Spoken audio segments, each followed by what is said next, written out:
Je suis Lucas, l'assistant numérique de DMG. Voici comment je peux vous assister aujourd'hui. Examinons ensemble les zones et les propriétés de l'espace dédié à la création graphique sur la plateforme Mosaic One.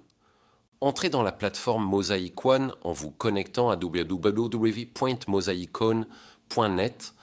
Entrons dans la section graphique. Nous avons maintenant deux possibilités.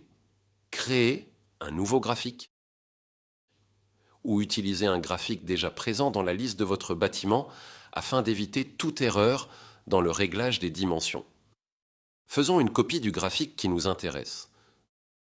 Donnons-lui un nom et entrons dedans. Observons attentivement la partie supérieure de l'écran. Commençons par les commandes en haut à gauche.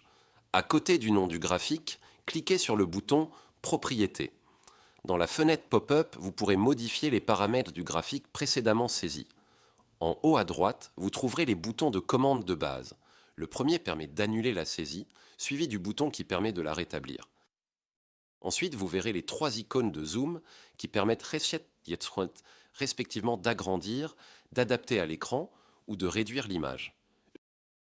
Juste après se trouvent les commandes pour sauvegarder, publier et télécharger la configuration. Enfin, il y a le bouton pour quitter le graphique. Voyons maintenant la division des zones de travail. À gauche, nous trouvons la liste des zones avec leur contenu affiché en bas. À droite, en haut, se trouvent les attributs d'Alessandro de la zone et en bas, les attributs du contenu inséré. C'est ici que nous pouvons intervenir pour modifier les zones et leur contenu selon nos besoins. Voyons les zones prédéfinies. Indicateur de position. Il s'agit d'une liste de paramètres à insérer dans l'affichage. Ces champs apparaîtront automatiquement en prenant les données du signal du panneau et les valeurs saisies lors de la configuration de l'affichage. Seul le champ ID peut être inséré manuellement directement sur le graphique ou lors de la procédure d'export dont nous parlerons plus tard. Dans la zone Contenu, vous trouverez les fichiers déjà prédéfinis ou ceux que vous avez chargés pour chaque zone. Nous y trouverons les données relatives aux attributs de chaque zone, comme la visibilité de la zone. En cochant ou décochant la case, nous pouvons décider si la zone doit être visible ou non visible.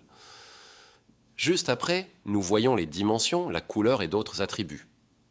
En dessous, nous trouverons les paramètres relatifs aux attributs du contenu selon la zone. La zone de l'horloge contient le graphique prédéfini.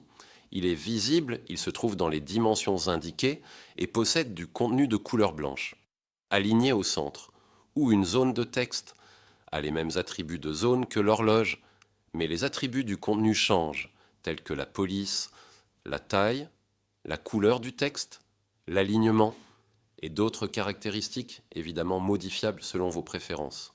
En intervenant sur chaque zone, vous pouvez modifier librement la police, la couleur, la taille et la position du contenu de cette zone. Pour rendre visibles vos modifications, n'oubliez pas d'enregistrer et de publier le graphique que vous venez de créer. À partir de maintenant, nous pouvons commencer à créer les graphismes pour vos écrans Matisse. Merci.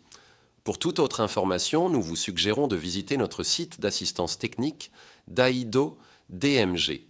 À bientôt.